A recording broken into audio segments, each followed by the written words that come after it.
बोले जय श्री राम, जय जय श्री राम, जय जय श्री राम। आज सोनबरसा की इस पावन धरती पर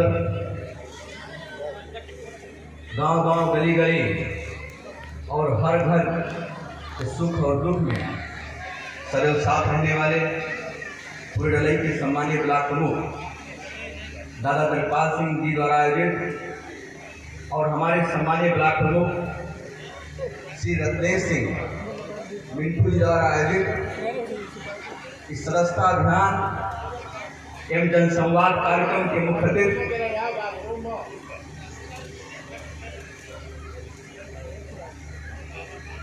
फैजाबाद के लोकप्रिय जनप्रिय सांसद हम सबके संरक्षक आदरणीय लल्लू सिंह जी,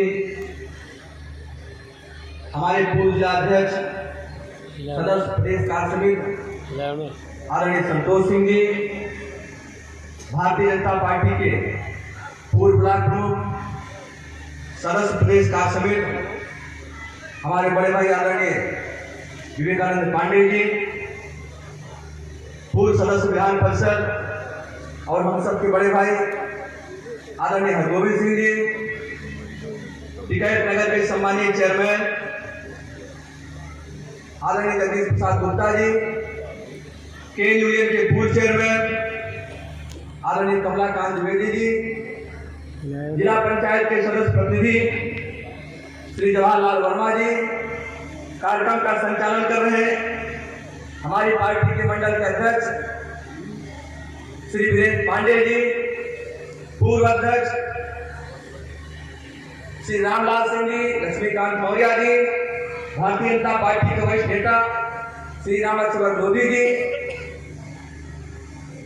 समुपस्थित सभी सम्मानित प्रधानगण, सभी सम्मानित जनप्रतिनिधिगण, मंचासीन सम्मानित अतिथिगण और यहाँ पर उपस्थित सभी बड़े बुजुर्ग नौजवान दोस्त, आप सबका हृदय से स्वागत वंदन अभिनंदन करता हूँ और आप सबको अपना सिर झुकाकर नमन करता हूँ, प्रणाम करता हूँ। सर्वप्रथम मैं दादा दलपाल सिंह जी को और भाई रत्नेश सिंह मिंटू जी को उनके प्रति हृदय से आभार ज्ञापित करता हूँ कि आप सबने इतनी बड़ी संख्या में समाज के जागरूक राष्ट्रवादी राम भक्तों को यहाँ पर इकट्ठा करने का काम किया। इस नाते मैं अपनी तरफ से आप दोनों को प्रणाम करते हुए बहुत बहुत धन्यवाद ज्ञापित करता हूँ, बधाई देता हूँ। साथियों मित्रों, क्योंकि हम सबको सीधे माननीय सांसद जी का आशीर्वाद प्राप्त होगा, उनका मार्गदर्शन प्राप्त होगा। आप सब ने मुझे 2017 के चुनाव में मैंने कहा था आप सबसे एक भाई और बेटे और सेवक के रूप में इन 5 सालों में आपकी सेवा करने का काम करूंगा। सत्ता हमारे लिए सेवा का माध्यम है और सत्ता हमारे लिए राज करने का माध्यम नहीं है। आप सबके बीच में सुख और दुख में शामिल होकर मैं आपका भाई और बेटा और सेवक बनकर काम करने की कोशिश करूंगा और इन 5 सालों में मैंने भरसक की कोशिश भी किया है।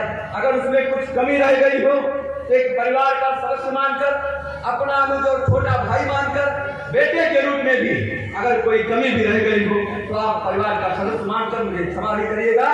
साथियों, अभी आज से 3 दिन पहले मैं बाराबंकी में एक इंटरव्यू मेरा चल रहा था। उस समय संवाद चल रहा था और टीवी चैनल के एंकर ने मुझसे पूछा कि 2022 में आप सब सरकार बनाने जा रहे हैं, तो मैंने कहा कि 2022 में 2017 से अधिक मजबूत सरकार बनाने का हम लोग काम करेंगे। साथियों, उन्होंने कहा क्या कैसे सरकार बनाओगे? तो मैंने कहा आजादी के बाद इस देश के अंदर, प्रदेश के अंदर ऐसी पहली सरकार है जिसने गांव के गरीब को, किसान को, नौजवान को, माताओं को, बहनों को, बेटियों को, कमजोर वर्ग के लोगों को सरकार की लोक कल्याणकारी योजनाओं को बिना जात पंथ मत मजहब के, बिना भेदभाव के और बिना भ्रष्टाचार के जमीन पर पहुंचाने का काम किया है। इस नाते हम लोग सरकार बनाने का सत्य काम करें। साथियों ने उससे पूछने का काम किया। दूसरा सवाल उनका था कि यही बात तो समाजवादी पार्टी के लोग भी कर रहे हैं। तो हमने कहा उत्तर प्रदेश की जनता जानती है समाजवादी पार्टी की सरकार बनेगी, इस उत्तर प्रदेश को दंगों का उत्तर प्रदेश बनाने का काम करेंगे। इस उत्तर प्रदेश में अगला पिछड़ा दलित को लड़ाने का काम करेंगे। इस उत्तर प्रदेश के अंदर भ्रष्टाचार को शिखर पे ले जाने का काम करेंगे। इस उत्तर प्रदेश के अंदर परिवारवाद और तुष्टीकरण को बढ़ावा देने का काम करेंगे। इस उत्तर प्रदेश के अंदर नौजवानों के साथ छल करते हुए उनकी नौकरियों में भ्रष्टाचार करने का काम करेंगे।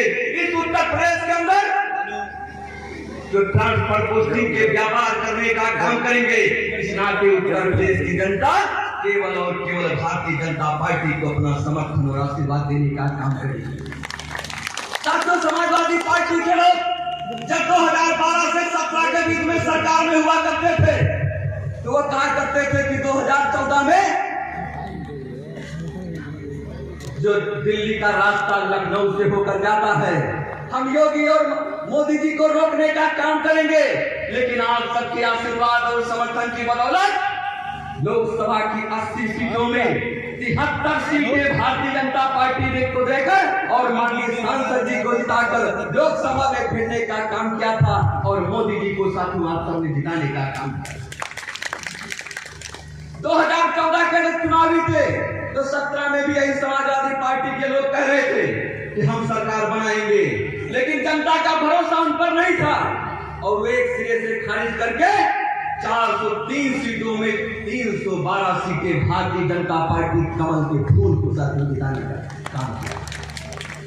साथियों, यही नहीं, जब 2019 का लोकसभा चुनाव चल रहा था हमने एक ऐसा गठबंधन देखा जो एक दूसरे को फूटी आंख देखना पसंद नहीं करते थे, लेकिन राजनीतिक स्वार्थवश एक दूसरे की यारी हो गई।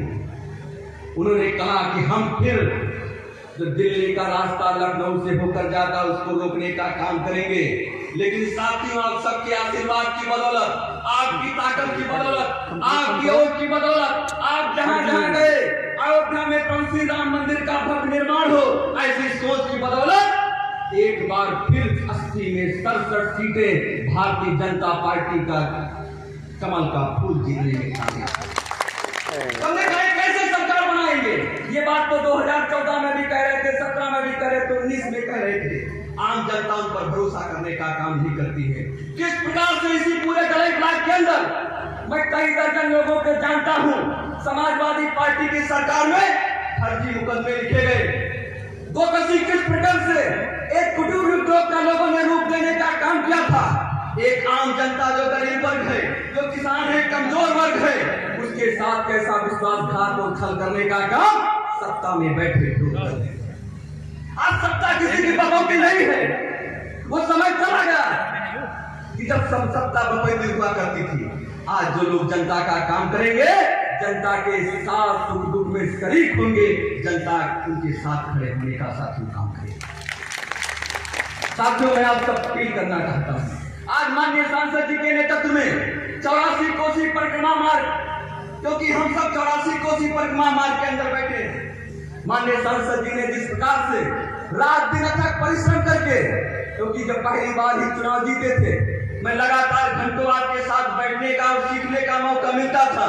किस प्रकार 84 कोसी परिक्रमा मार्ग के अंदर पड़ने वाले एक एक मंदिर कैसे सुसज्जित हो, उनकी गरिमा और महिमा कैसी बढ़ा जाए, श्रद्धालु वहां पर कैसे बढ़े, विकास के नए रास्ते कैसे खुले, इसके लिए माननीय सांसद जी ने 84 कोसी परिक्रमा मार्ग को स्वीकृत कराने का काम किया है। अभी परसों में बात कर रहा था, उन्होंने कहा कि मेरी गडकरी जी की बात हुई।